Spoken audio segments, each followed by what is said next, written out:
U tých maličkých je normálne si sadnúť a dvojročnému dieťatku, či chlape, či dievča, normálne z papierovej knižky čítať rozprávky. A byť pri ňom, sedieť vedľa seba, ale aj otec. Nielen tá matka, aby čítala tie rozprávky, ona má koľko razy tých povinností fakt, že viac ako ten muž, alebo tak nejak venovať tomu rozhovoru s tým synom, sadnúť si, pokecať, môže to byť aj žartovné, môže to byť, ale povedať si, tak dneska som bol s ním len 5 minút, zajtra budem 10 minút s tým mojim dieťaťom. Vitajte pri počúvaní podcastu Na rovinu. Som Renáta Ocilková a spolu s ďalšími odborníkmi, ktorí sa dlhodobo venujú mládeži a medziľudským vzťahom, hovoríme nielen o tom, čo sa dnes deje s mladými ľuďmi, ale hlavne ako a prečo môžeme vstúpiť do ich sveta, aby sme im boli skutočnou oporou. Každá epizóda prináša nový pohľad lekára, psychológa, pedagóga či teológa. Vitajte. Príjemný dobrý deň, priatelia. Vítam vás znova pri našom stretnutí, pri podcaste s odborníkom, s lekárom Miroslavom Mikolášikom. Pána europoslanca Miroslava Mikolášika poznáte možno hlavne ako politika, ako som povedala, ako europoslanca. Ale Mirko Mikolášik je v prvom rade lekár, 16 rokov aj pôsobil aktívne ako lekár, ako anesteziológ, vyučoval bioetiku na Inštitúte etiky a bioetiky. Taktiež bol aj poslancom Národnej rady, 3 roky bol veľvyslancom v Kanade a napokon teda 3 volebné obdobia bol poslancom Európskeho parlamentu, kde bol zároveň aj predsedom pracovnej skupiny pre bioetiku. Vítaj, Mirko. Ďakujem veľmi pekne aj za pozvanie, aj za to milé uvedenie. Že s ním koľko toho narozprávala. Áno. Ešte som zabudla povedať dôležité veci, že Mirko okrem toho, že vyštudoval samozrejme medicínu na Karlovej univerzite v Prahe, tak najprv gymnázium vyštudoval vo Francúzsku v Nîmes. Áno. A čo je ešte pre mňa dôležité, že si muzikant, Mirko, že si aj huslista. To je pravda. Tak to je pre mňa, pre muzikantku tiež také srdcu blízke. Takže ďakujem veľmi pekne. Ja si myslím, že aj ten hudobný rozmer dáva človeku taký aj iný rozmer možno srdca. Ja by som možno začala od konca tohto predstavenia, že ty si bol teda aj 15 rokov predsedom pracovnej skupiny bioetiky v Európskom parlamente. To som úplne prekvapená, že Európsky parlament má aj pracovnú skupinu bioetiky. To ma celkom milo prekvapilo. Ano. Tak povedz nám niečo o tom, o tej skupine. Áno, tá pracovná skupina pre bioetiku fungovala tak, že tam je taká podmienka, že 3 veľké politické strany Európskeho parlamentu, keď sa dohodnú, že chcú zriadiť takúto skupinu, lebo tých rôznych skupín pracovných je tam veľa na rôzne témy. Hej? Ale aj bol záujem nechať vzniknúť takéto skupine, kde by sa debatovali také tie zaujímavé otázky, ktoré sa týkajú človeka, medicíny, výskumu, bioetiky, povedal by som koľkokrát veľmi palčivé veci, ktoré napríklad v tom čase bolo aktuálne, napríklad mapovanie ľudského genómu, hej, potom umelá inteligencia, kam až to môže ísť a kde sú tie prepojenia s človekom, a kto je za to zodpovedný, keď sa samohybný taxík bez vodiča porúcha, narazí a klient, ktorý je v ňom väzený, bude mŕtvý, tak potom sme riešili, alebo nie z toho, kto by zobral za to zodpovednosť. Či výrobca toho softvéru, alebo či majiteľ tej organizácie, ktorá prenajíma takéto vozidlá, alebo či zákonodárca, ktorý vlastne niečo také vôbec dovolil, alebo či či má na tom podiel aj vôbec ten občan, čo sa tam odváži viesť a že radšej tam nemal si sadnúť. No tak je to veľmi, veľmi komplexné a skutočne vôbec to nie je ani doteraz jasné, kto by mal prevziať zodpovednosť. Každý sa vyhovára na to iné, že ja som len to prevádzkoval, ja som kúpil ten softvér a ten, čo to kúpil, hovorí, však keby si to správne používali, tak by to fungovalo. Hej, jednoznačne takéto rôzne veci, aj čo sa týka napríklad výskumu kmeňových buniek. Kmeňové bunky poznáme, somatické telové kmeňové bunky, ale existujú aj tzv. Embryonálne kmeňové bunky. A tam už je hneď veľký etický, morálny problém, lebo tie kmeňové bunky embryonálne sa získavajú z maličkých už ľudských bytostí, embryí, ktoré ale po odobratí tých embryonálnych kmeňových buniek oni zanikajú. Hej? Takže si máme my právo kvôli výskumu brať a vlastne ničiť už existujúci ľudský život, lebo keď ho necháme žiť, tak bude z toho Ján alebo Mária a pri narodení budú mať 3,5 kg. Hej? Takže ono to je veľmi zaujímavé a ja som to mal česť naozaj prvých 5 rokov som bol podpredseda a teda 10 rokov som bol predseda toho a tam som pozýval najrôznejších odborníkov, najmä teraz z Európy, ale aj zo Spojených štátov amerických. Mali sme na to, parlament mal na to prostriedky, aby toho speakera a toho odborníka vedel zaplatiť, aby tam prišiel medzi nás a bolo úžasné, že to bol otvorený priestor, to nebola vlastníctvo jednej politickej strany, tam hoci kto mohol prísť. Hej, dobre, ja som kresťanský demokrat, tak mohli niekto myslieť, no tak on tam bude iba hovoriť, čo im tak viac sedí a vyhovuje. Vôbec nie. Bolo to tak demokratické a tak otvorené, že kdokoľvek mohol prísť, klásť otázky, aj také, že no tak toto my už asi nebudete vedieť povedať, ten odborník samozrejme vedel, ale ja som vlastne bol šťastný, alebo prišlo mi to ako také poslanie, keďže som lekár, lebo tam, keď sa hlasuje aj o týchto ťažkých otázkach, ktoré sa týkajú podstaty človeka, hej, úcty k životu, eutanázia, takéto rôzne veci sa tam často opakovali a všelijako sa z každej strany o nich hlasovalo. Tak vieš, tam kolegovia boli, niekto bol zememerač, niekto bol učiteľka na prvom stupni, niekto bol, ja neviem, inžinier ajťák, niekto bol čokoľvek rôzne profesie, ale o tom istom ten ich hlas bol dôležitý, keď sa o tom hlasovalo. Až na to, že o tom málo vedeli. Skoro nič. Čiže tie moje bioetické, alebo moje, no, tá platforma toho bádania alebo toho prednášania a vzdelávania europoslancov na tieto ťažké témy, o týchto ťažkých témach, vlastne robili takú pedagogickú prácu, lebo predsa, a tým by som skončil, poslanec, každý, či v Národnom parlamente alebo v Európskom parlamente, sa predsa má v prvom rade pri hlasovaní riadiť svojim svedomím a svojim vedomím. Svedomie máme každý nejakým spôsobom formované, vychované, ale vedomie tam to veľmi pokrivkáva, lebo oni tú sumu tých vedomostí o tom nemali a koľko razy úplne hlasovali šikmo alebo hlupo, poviem z môjho pohľadu, alebo tak neinformovane. To si otvoril teda veľa tém, ja si teda spomínam, keď si bol v tej pracovnej skupine, sa mi vybavila taká jedna kauza, vy ste vlastne tam aj otvorili tie vlastne škandály s predajom ľudských. No, často sme hovorili aj o potratoch, ste hovorili o tom, čo sa vlastne kupčilo v podstate s potratenými detičkami. Napríklad témy, aj eutanáziu, aj surogatné materstvo. Napríklad, áno, to by sme mohli napríklad zmieniť, lebo keď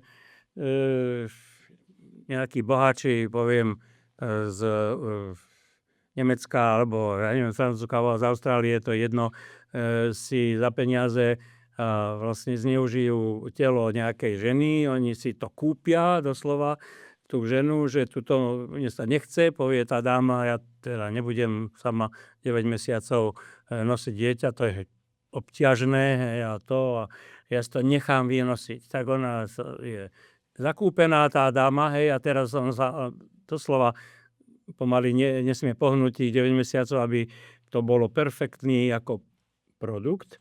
A dieťa sa podľa tej zmluvy už nestáva ľudskou bytosťou, ktorú niekto láskyplne si potom zoberie, ale sa stáva najprv predmetom napísanej obchodnej zmluvy, kde dieťa figuruje ako tovar. To je prvýkrát v histórii ľudstva, kedy ako keby legálne alebo oficiálne, často sa to však toto existuje, je teda dovolené niečo takéto robiť. Aha, napríklad bioetický problém, ktorý hneď ma napadá, bol taký raz, že v Indii tiež vynosila dáma, ale keď vložili do nej už to počaté embryo cez in vitro fertilizáciu, hej, tak zistilo sa, že vlastne sú tam tie plody dva a že rastú dva. No a tak pýtali sa objednávateľky alebo tých objednávateľov, manželov, alebo partnerov, že teda dva sú tam a oni hovorí, no tak dobre, tak pokračujeme v tom tehotenstve, nech sú dva. Hej. A potom sa stalo to, že jedno dieťatko sa narodilo zdravé, fajn, všetko a to druhé bolo viditeľne na prvý pohľad postihnuté. Tak dáma objednávateľka povedala, no to si nechajte, ale zobrala iba ten dobrý produkt a ona v slzách navždy s dieťaťom, ktoré takto vzniklo, opustená, už potom nemala samozrejme žiadny príjem, nič, sa starala o postihnuté dieťatko až celý život. Takže to len čo všetko, alebo takáto vec, že máš in vitro fertilizáciu, oplodnenie skúmavke, stal sa taký prípad iný. To najlepšie tieto prípady treba povedať, lebo to existuje a ľudia si to lepšie predstavia potom, že bolo embryo, ktoré rástlo teda od boháčov, multimilionárov z Argentíny a v Európe, myslím, že na Ukrajine v tomto prípade bolo dieťa, malo byť vynosené, hej, a oni prišli na privátnom triskáči, hej, do toho Kyjeva, podpísali sa tie zmluvy a zase odleteli a tak. No a keď leteli naspäť do tej Argentíny, tak nad Atlantikom zahapravoval motor a lietadlo sa zmizlo a spadlo do oceánu. A teraz stále sa hovorí, že to, čo tam vznikne pri tom in vitro fertilizácii, to je nejaký taká kôpka buniek a že vlastne to nič neznamená, to je irelevantné a tak ďalej. No ale aké je to teda irelevantné, keď v tej chvíli, odkedy tí rodičia obidvaja zahynuli, tak právnici od tej bohatej rodiny okamžite nabehli a chceli zrušiť ten kontrakt a chceli ho teda rozdrapiť, počmárať, zničiť. Prečo?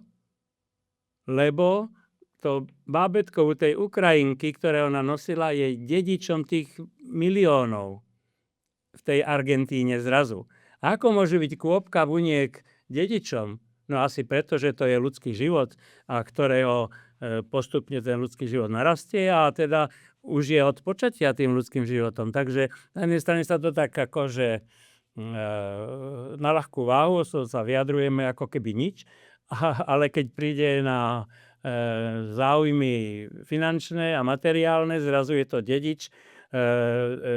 Mimochodom, podľa rímskeho práva, to len tak odbočím, podľa rímskeho práva, tzv. Nascituro, čiže dieťa, čo sa má narodiť, ešte je v maternici matky, už vtedy podľa rímskeho práva nascituro bolo dedičom a malo štatút osoby.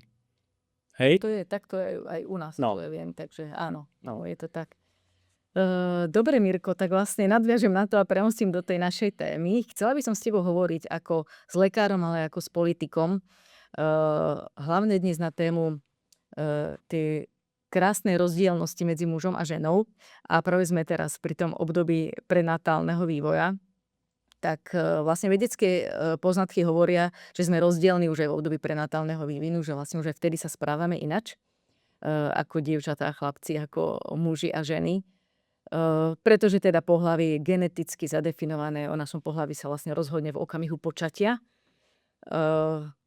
Tak čo by si nám povedal ako lekár, že v čom sú tie také najväčšie rozdiely, také definitívne a nemenné medzi mužom a ženou?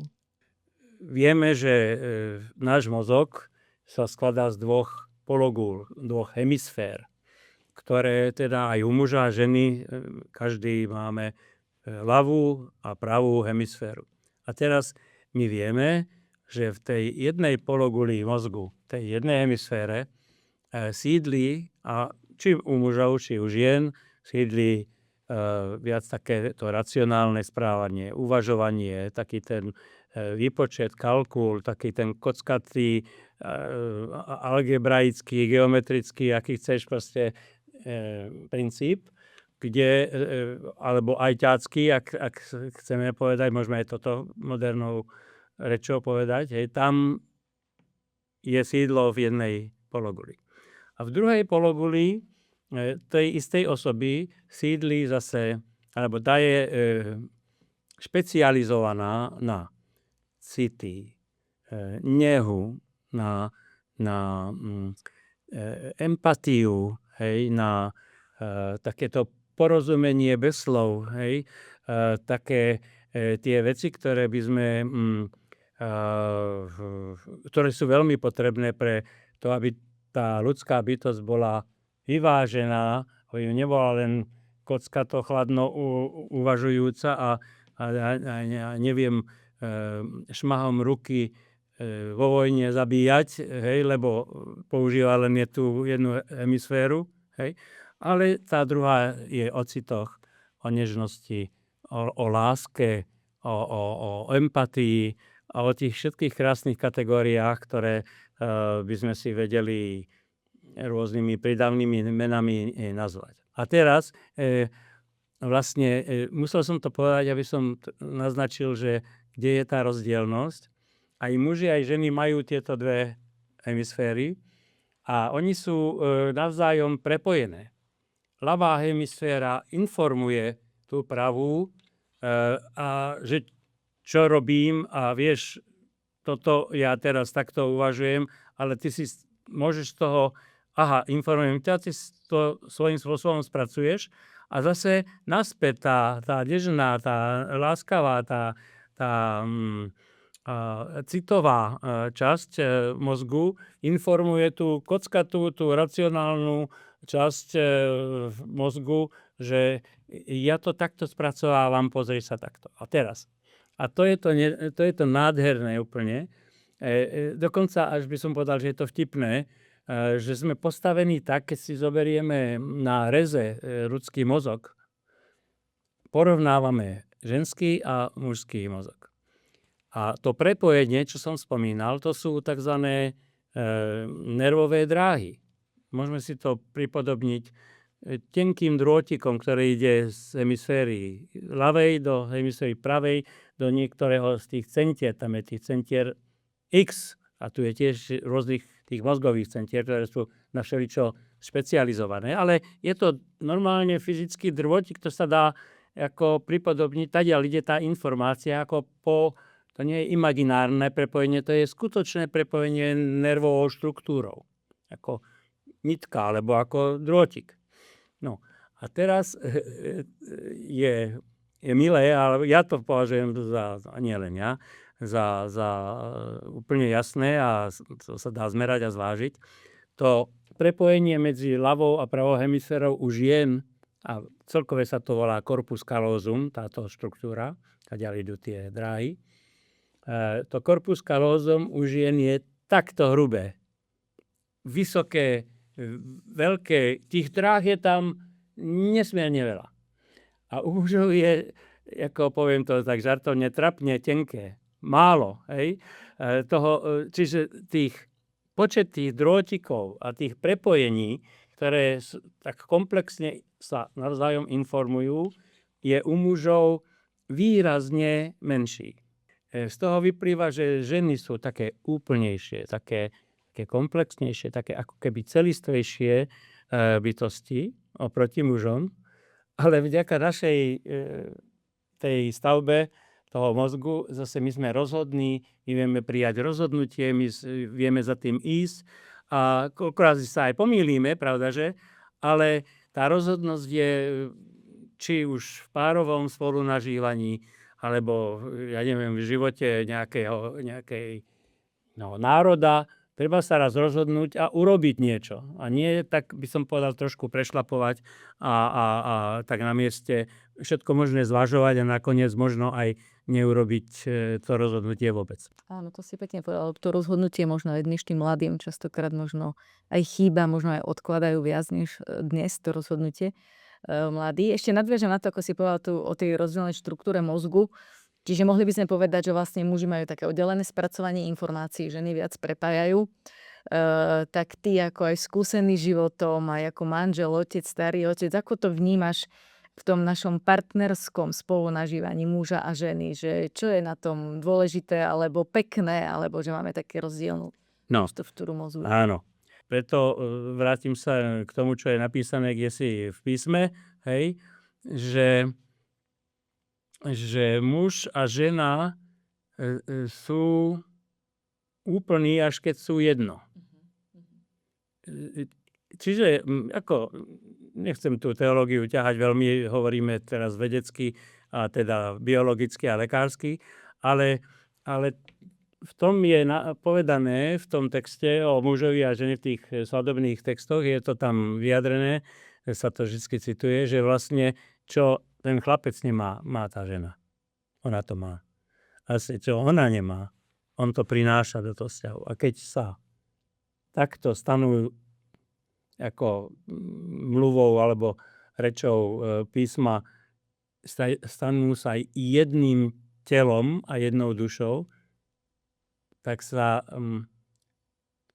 skompletizuje tá nová bytosť. Oni vlastne sú novou spoločnou bytosťou a dodávajú si tie vlastnosti, ktoré nemá tá milovaná polovička na druhej strane.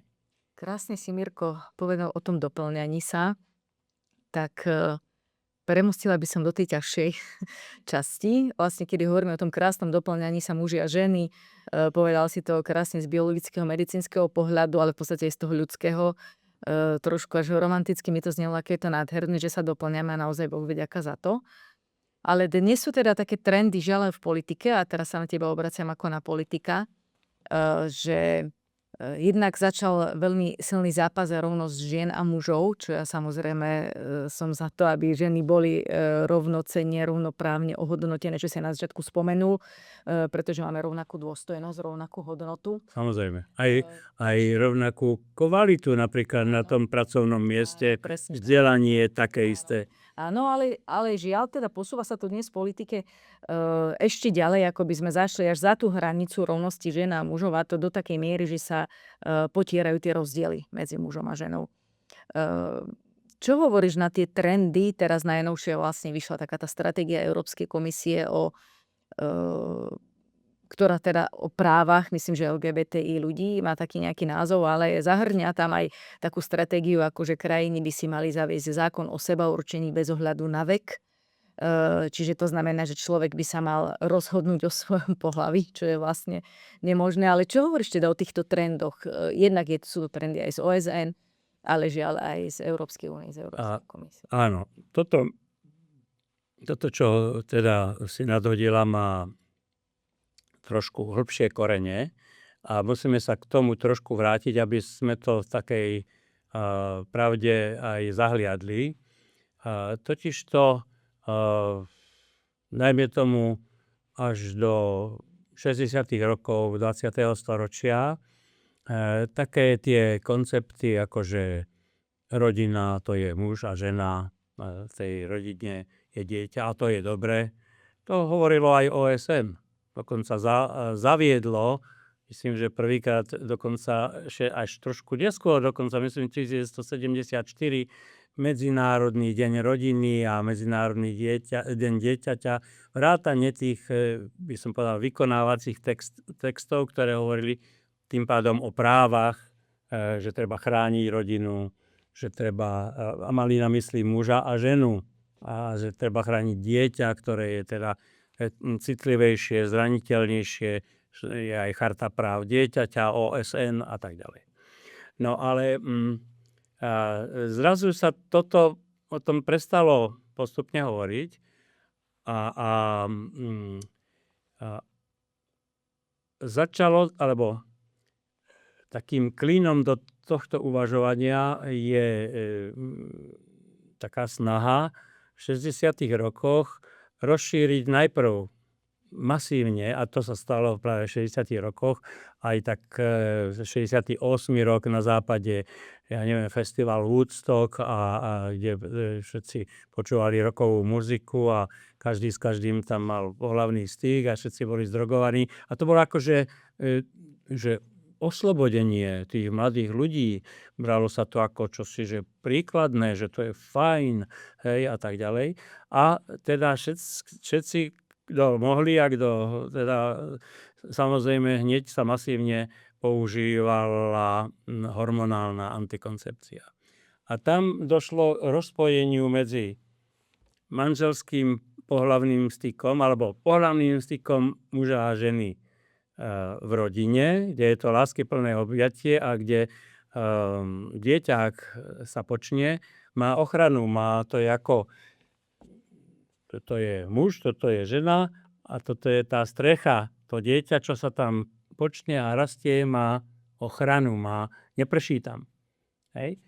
Ale keď je to oslobodenie ženy a ona môže, a často to používanie hormonálnych kontraceptív spôsobilo to, že to oslobodenie viedlo k promiskuite, a čiže žena koľko razy nemusela povedať doma, že mala iný pohlavný styk mimo manželstva, lebo bola nepotrestaná tehotenstvo, lebo mala antikoncepciu. Hej? No a samozrejme, muži neboli o nič lepší, takisto sa chovali neverne a mimo manželsky, a jednoducho to rozvoľnenie sa prišlo v tých koncom 60. rokov, celé 70. roky a 80. roky. Týchto myšlienok sa vo všeobecnosti, to je taká paradigma, sa chytajú politické strany, ktoré by sme mohli nazvať ľavicové. To znamená, keď pôjdeme od celkom ľavice, to sú anarchisti, potom komunisti, potom socialisti, a potom nasleduje skupina liberálov, a potom je pravica, sú patrioti, kresťanskí demokrati a tak ďalej. Čiže a tam tradične tí napravo od stredu viac chránili tú rodinu a mali to v svojich politických programoch, a tí naľavo od toho stredu boli nadšené tým oslobodením a tým takým voľnomyšlienkárstvom a takým tým, a na čo sú nám pravidlá v tejto veci, a všetko je možné. No a k tomu prispela aj taká dá sa povedať, smutne známa konferencia o populácii a rozvoji z roku 1994 v Káhire, takzvaná Káhirská konferencia. To ľudia väčšinou poznajú ten pojem, ale nevedia, čo sa tam vlastne hovorilo a stalo. To bolo, že hlavná myšlienka bola len zásterka, že planéta, vtedy bolo na svete 3 miliardy ľudí, dneska ja neviem, koľko je, 8, 9 miliard, vtedy boli 3 miliardy a už sa všade hovorí, že už nemáme čo jesť a planéta to nevydrží a už sme preťažení a musíme regulovať počet ľudí na tejto planete, a teda masívne antikoncepcia, každý a právo a toto, čiže takzvané tie ženské reproduktívne a zdravotné práva, hej, ale v tej Káhirskej konferencii prvý raz... Ale po veľkých úvodzoch. Áno. V tej konferencii bolo, v tých záveroch bolo, že ale keď už nevieme nejako si pomôcť, tak musí byť právo na potrat. Potrat ako nová myšlienka, akože v 94. roku. A dokonca potom bolo tzv. Káhira plus 5, akože kde sa malo rozpracovať, že ako to členské štáty Organizácie spojených národov akoby naplňajú, ako idú v tej línii a tak. hoci to nebol tiež právne záväzný dokument. Tam to bolo síce prijaté nejakou akože väčšinou, mnohé krajiny boli proti tomu a nehlasovali za to, ale o tom sa už samozrejme už vôbec nehovorí, len akože bola prijatá Kahirská konferencia a teda sú tam tieto myšlienky a potom ešte v New Yorku o 5 rokov na to bola konferencia, ktorá akože rozpracovávala tie závery tej Káhirskej konferencie. Ja musím teda povedať, že mal som akési šťastie, alebo tak to vyšlo, že ja som bol členom oficiálnej slovenskej delegácie, štátnej delegácie, ktorá išla na tú Káhirskú konferenciu. Ako odborník na bioetiku, ako lekár, som tam dokonca mal právo v niektorých tých technical discussions vystupovať v mene Slovenska spolu napríklad s profesorom Jozefom Glasom, známym odborníkom tiež v týchto otázkach, ktorý sa tomu venuje a tak ďalej. Tak sme, no a potom dokonca som bol aj v tom New Yorku členom tej oficiálnej časti slovenskej delegácie, nie tých mimovládok, aj slovenských, ktoré boli koľko razy za potrat a za tieto liberálne veci. A ktoré sa chválili, že oni sú členskou organizáciou medzinárodnej siete International Planned Parenthood Federation, kde už to presadzovanie toho potratu a tej antikoncepcie bolo úplne masívne a dotované teda tými liberálnymi vládami, pokiaľ teda boli také a bolo ich veľa po celom svete. No a ja som teda, by som povedal, v priamom prenose bol prítomný tým rokovaniam, videl som, aké veci sa tam robia a potvrdzujem, že to bola, by som povedal, v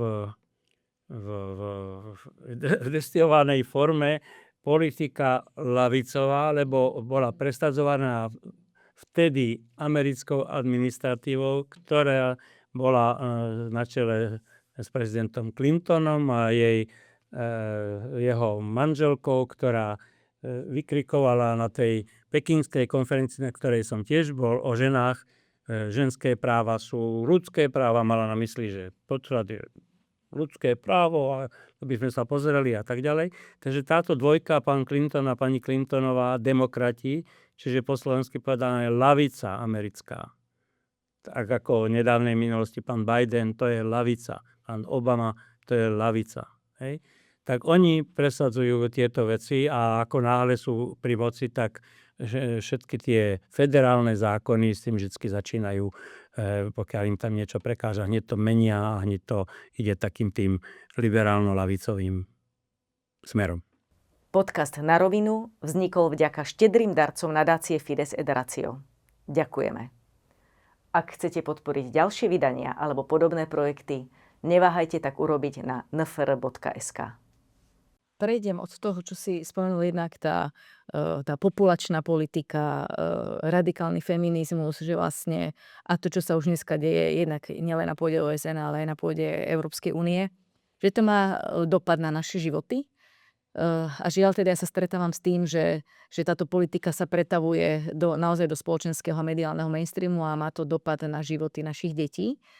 A prejavuje sa to tak, že naozaj dnes sú mladí ľudia presvedčení o tom, že si môžu vybrať pohlavie, že tá rovnosť žien a mužov bola v podstate postupne nahradená termínom rodová rovnosť. Vytvoril sa nové slovo, sociálny konštrukt, akože rod, ktorý sa oddelil od pohlavia a nemusí teda korelovať s pohlavím podľa mainstreamu a deti sa naozaj tvária niektoré, že sa dá zmeniť pohlavie a nadviažeme na to, ako si povedal teda ten radikálny feminizmus, ktorý v podstate akoby vytváral v niektorých ženách akoby až nepriateľstvo voči mužom, lebo dnes je teda geometrický nárast tej krízy pohlavnej identity hlavne u dievčat. Hlavne viac teda väčšinou sa vyskytuje u dievčat, ktoré teda popierajú tú svoju ženskosť alebo neprijímajú svoju ženskosť, nechcú byť ženy a radšej si volia, že proste zásahy brutálne, drastické chemické a chirurgické zásahy do zdravého tela, aby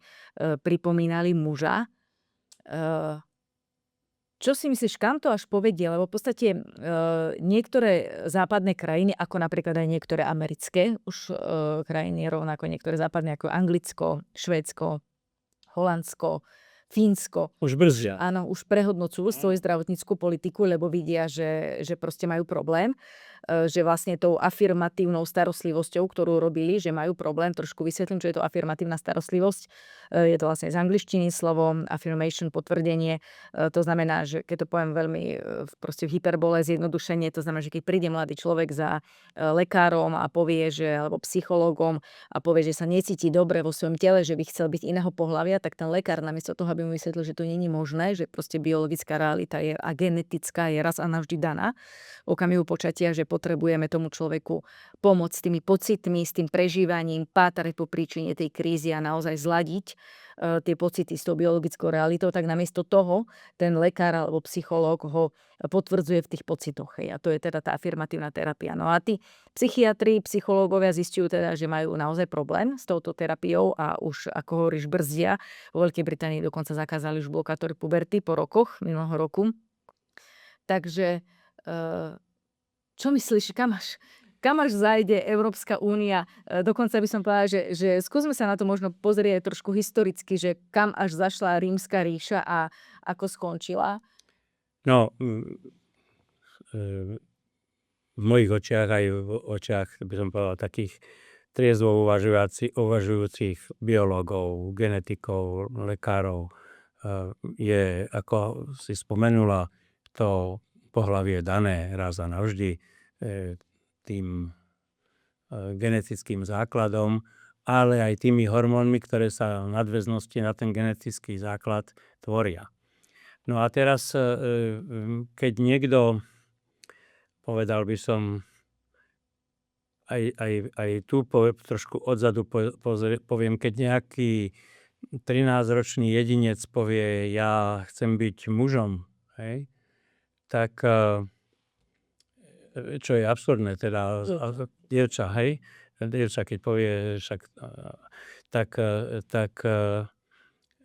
keď to tak zoberieme, všetci v tých krajinách, kde sa robia tie zákroky, ktoré vedú k chirurgickým zákrokom, ktoré opakovane musia s tým telom pracovať a masívne ho napchajú celkom opačnými hormónmi toho človeka, ktorý je úplne iný a dostane úplne inú dávku opačných hormónov. Čo si to jeho telo o tom má pomyslieť? Hej? A vzniká ešte väčšia búrka, ešte väčší neporiadok, ešte väčší x-krát väčší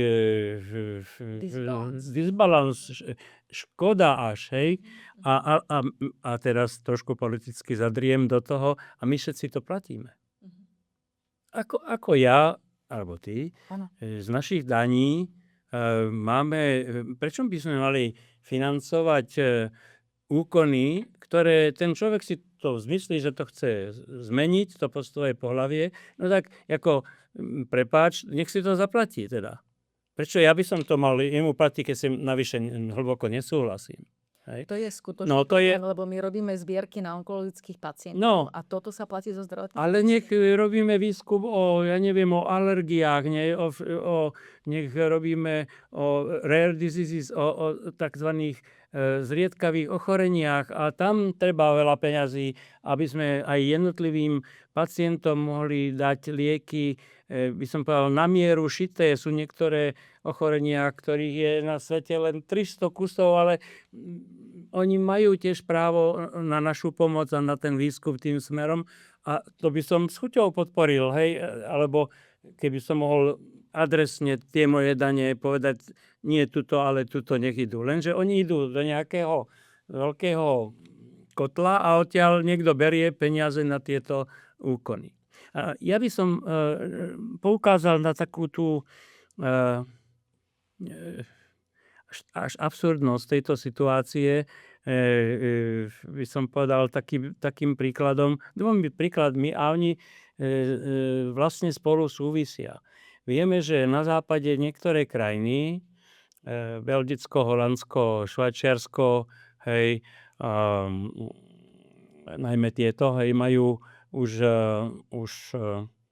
zákon o eutanázii. A Belgicko išlo až tak ďaleko, že ten zákon, poviem, lebo to súvisí s tým, o čom sa dneska bavíme, o tej hodnote toho ľudského jedinca, lebo tam je to niekde dôležité vysvetliť.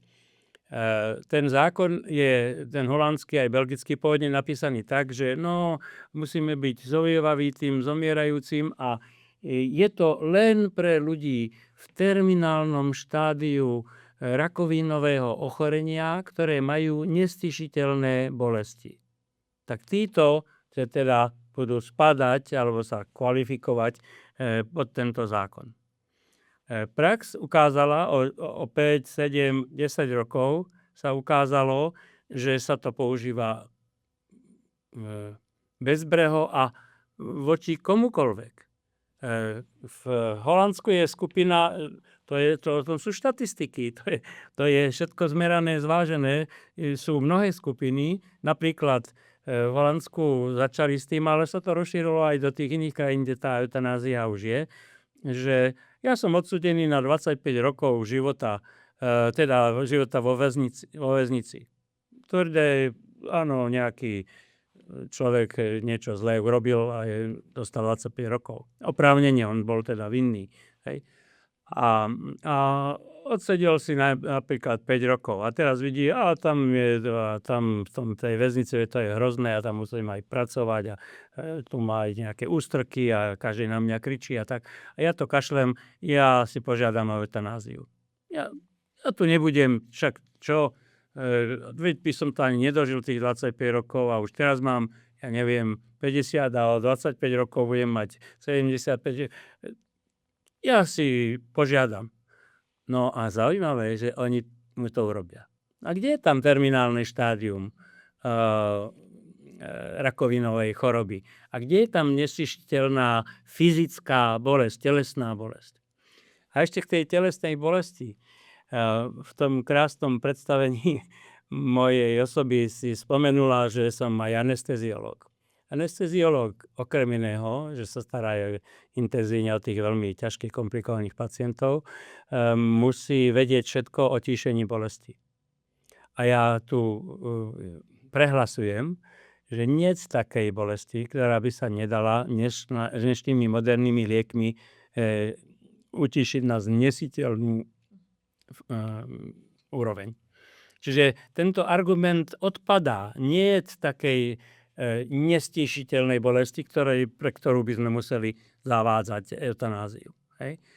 Notabene ten zomierajúci má právo na to, aby dôstojne zomieral, aby tam mohli byť členovia rodiny, aby ju sprevádzal tú osobu lekár, sestrička poučená, ktorá má empatiu, a ten človek čoskoro má tam prístup napríklad kňaz, alebo pastor, alebo rabín, podľa toho, akej viery ten človek by prípadne bol, ktorý on nemôže sa rozprávať a keď je to katolík, ten sa môže spovedať. No, jednoducho to je nebo a dudy, jak sa hovorí. To je niečo, čo by sme mali aj na Slovensku oveľa viac propagovať a financovať z tých daní našich, a to je dôstojné zomieranie. Áno, a teraz sa vrátim k tej otázke, že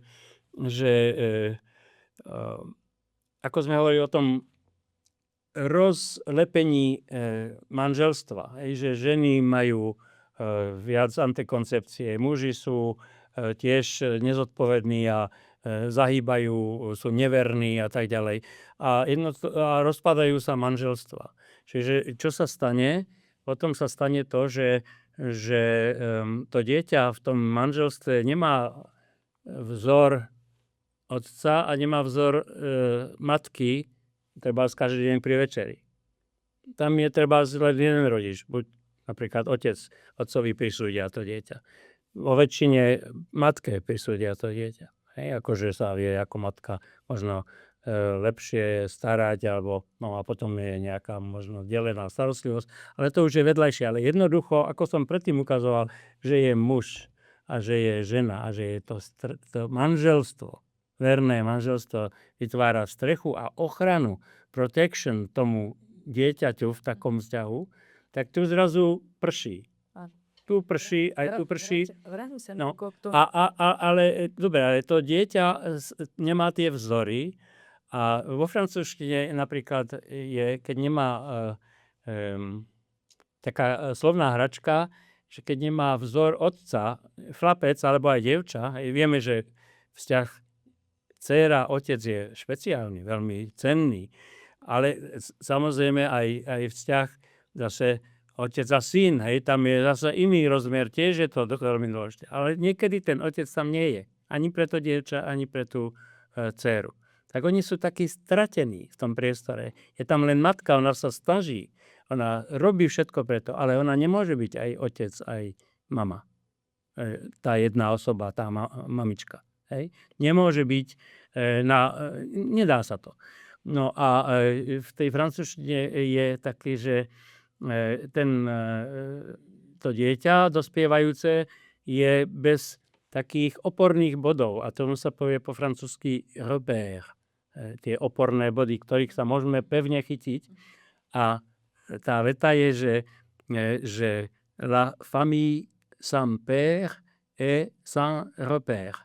Rodina bez otca, le père, je tá rodina bez tých oporných bodov. To sa tak rimuje, ale je to hlboká pravda.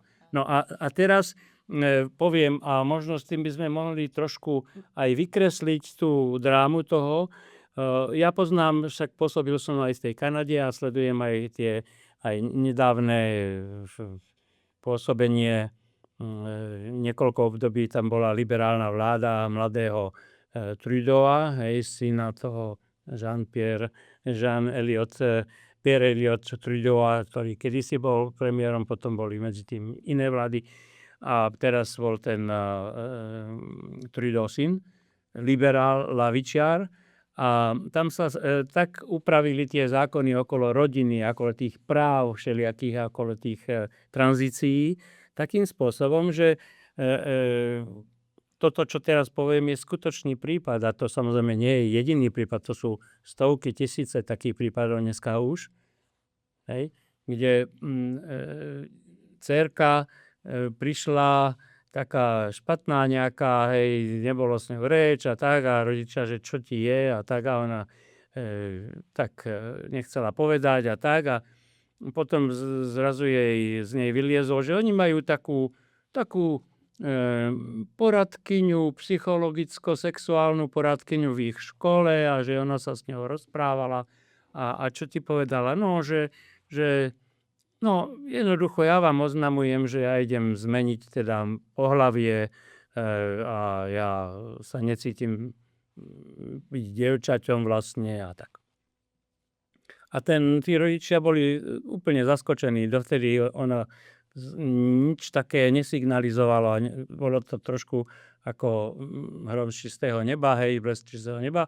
Tak ten otec povedal len takú polvetu, že vieš čo, no tak koľko, však máš teraz 13, ešte ani nie 14 rokov, tie tvoje ako aj ženské hormóny, to je pravda, tiež sú iné u 6-ročného dievčatka, iné u 10-ročného dievčatka, iného 13-ročného, inak sa to všetko, je to taký oblúk, sa to vyvíja, je to kontinuálny proces toho dozrievania toho človeka, teda aj telesne, v tú ženu, aj mentálne, sa identitom normálna žena, však XX a tak, hej. No, že nie, že to, no. A on hovorí, vieš čo, no tak počkaj, kým budeš zrelá na takéto rozhodnutie. On teda, ten otec použil, že tak keď budeš mať 18 rokov, ale my vieme, že skutočná zrelosť človeka v týchto otázkach je aj neskôr, 22, 23, niekde tam, 26 niektorí hovoria, hej. No, ale teraz, no dobre, a ona sa otočila a v tej škole utekala za tou psychologičkou, ktorá teda si vypočula, čo tí rodičia, hlavne ten otec, čo povedal. a ona spísala žalobu na súd a otec bol predvolaný na súdne konanie a podľa nejakých vyhlášok a nejakých právnych tam už nariadení tejto kanadskej liberálnej ľavicovej vlády, on bol právoplatne odsúdený a šiel sedieť do väzenia, nie že len podmienka alebo nejaké napomenutie. On šiel sedieť do väzenia s tým, že on urobil domáce násilie na tej vlastnej dcére. Tak toto už naozaj absurdné. No, Super, Mirko. ale je to pravda. Áno, je to naozaj absurdné, kam až teda môže zájsť teda tá politika, zdá sa, že teda ľavicová politika. Myslím, že proti človeku, hej, v tom ohrození človeka.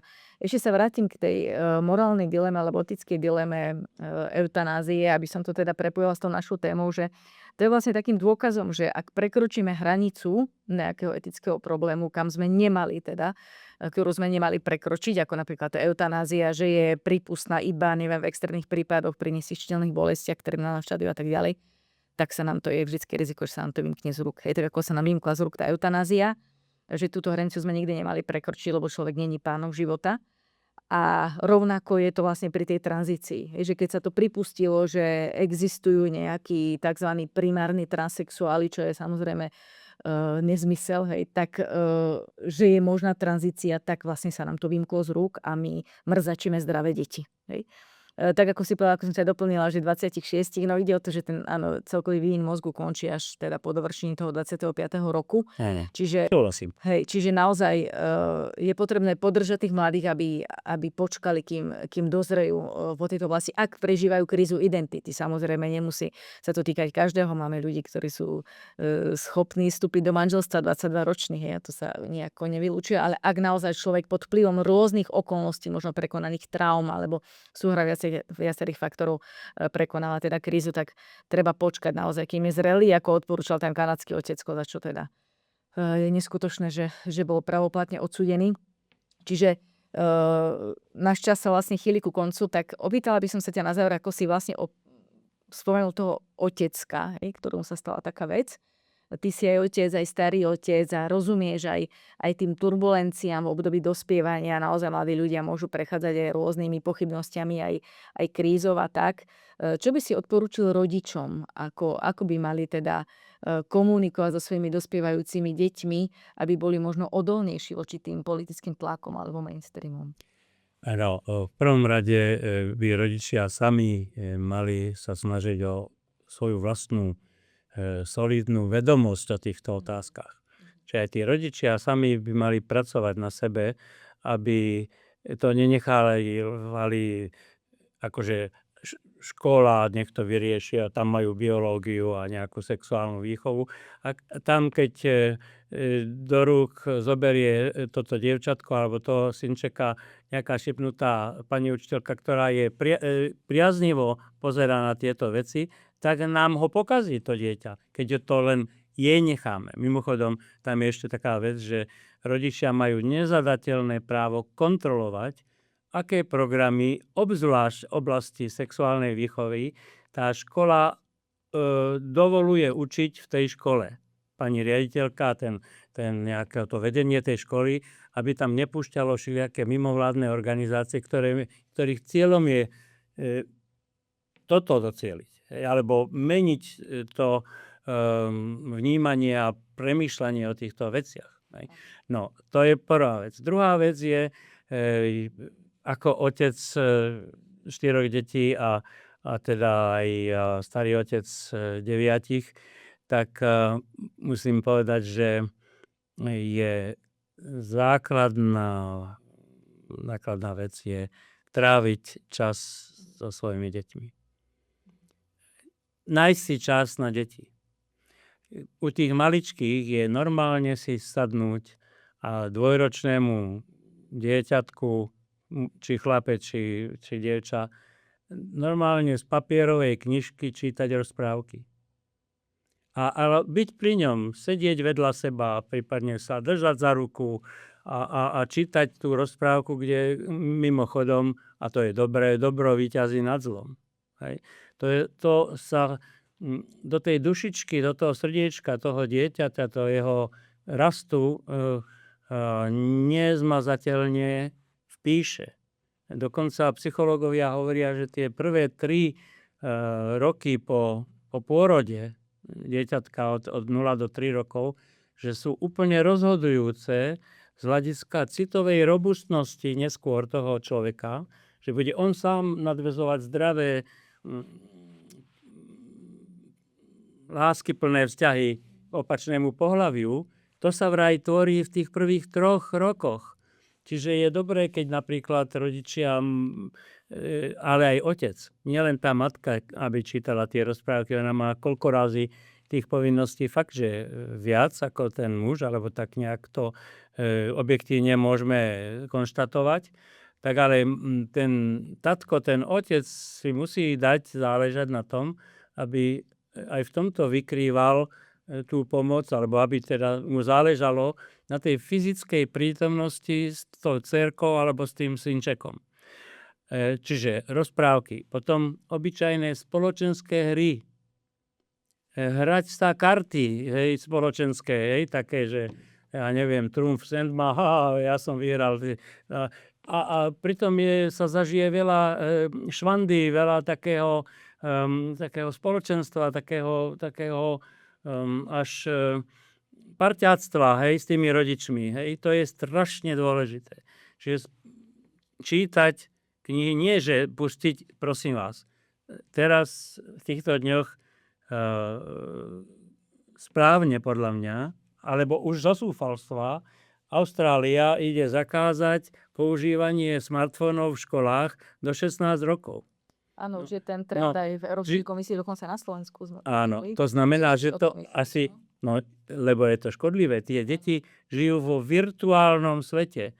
Oni už nepočúvajú, čo ten rodič akoby im hovorí. Oni sa to spýtajú toho mobilu, prípadne nejakého AI poradcu. Kam sme to došli?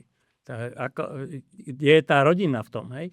Čiže druhá vec je teda fyzická prítomnosť. Tretia vec, by som odporučil sa zamyslieť a nech si každý rodič zapíše, povedzme, nech sám seba pozoruje týždeň, že koľko času, minút strávil s tým svojim dieťaťom.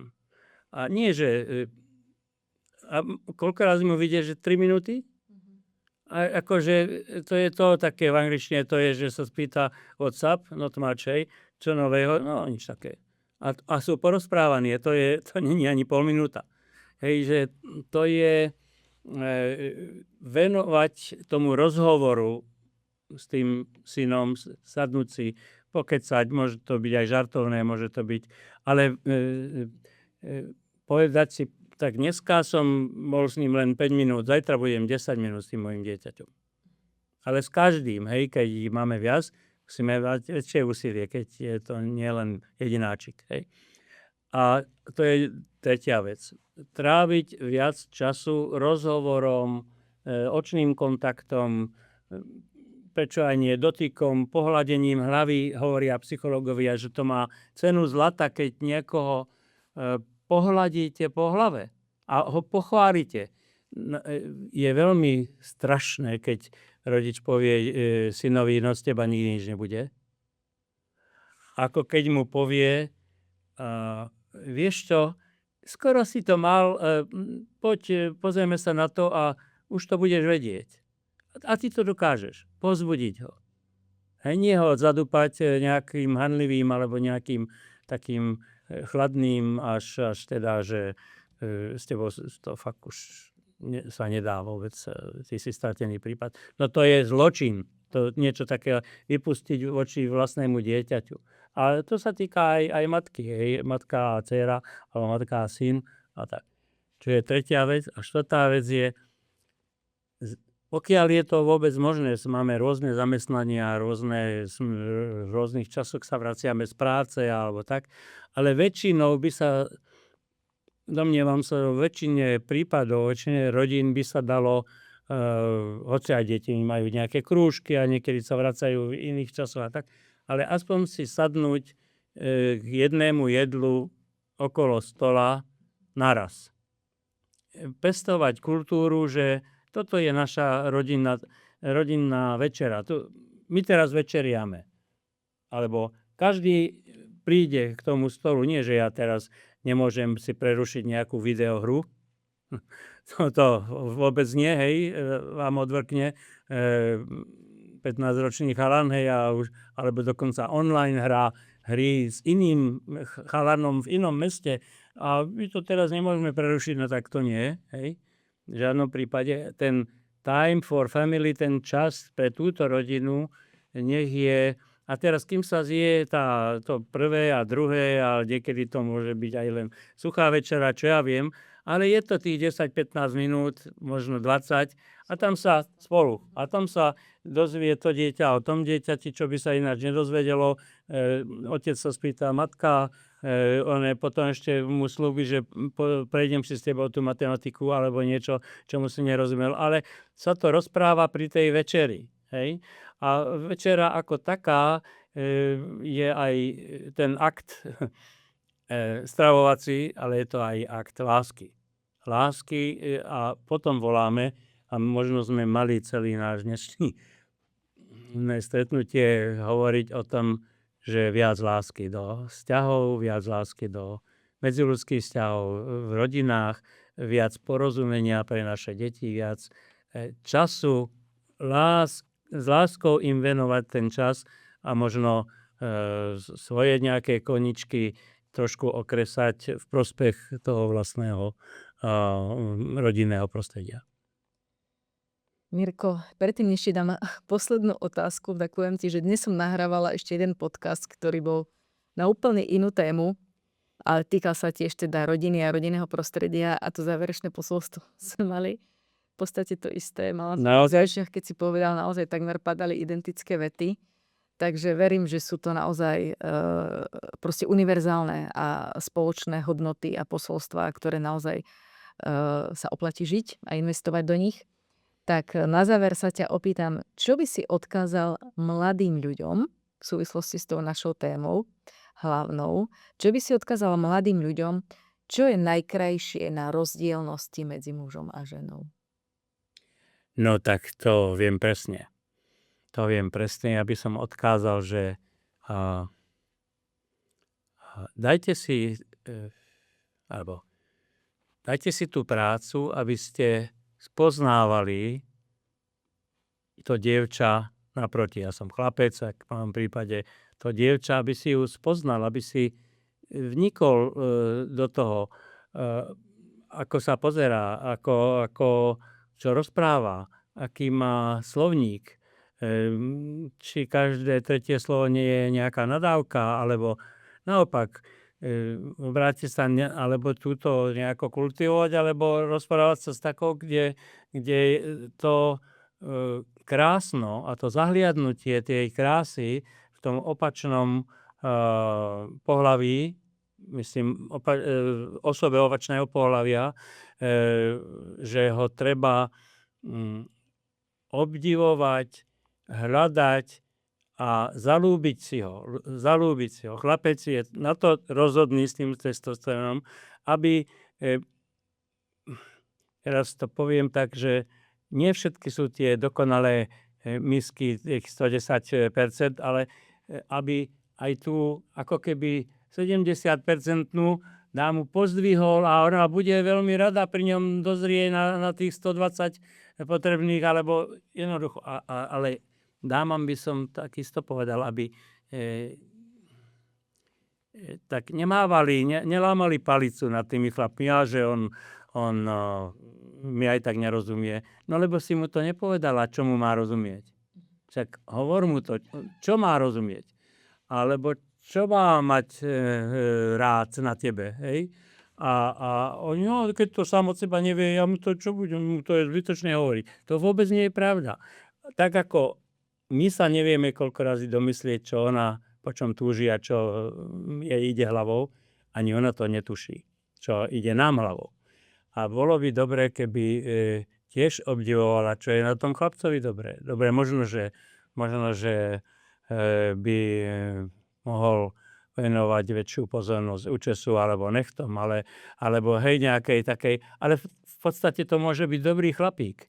Hej, tam málo stačí, aby odstránil nejaké takéto prvoplánové nedostatky a naozaj to stojí za to. A môžu v sebe objaviť tú krásu bytia a tú krásu túžby jedného dňa sa tak pekne zblížiť. Ja trafím do kostola, ja poviem aj sviatostne sa zblížiť, to jedno telo, aby boli jedno, aby na to nahliadali nie ako na niečo strašné a hrozné, ale aby to bolo požehnané, aby to bolo s láskou a s takým citlivým, vnímavým porozumením.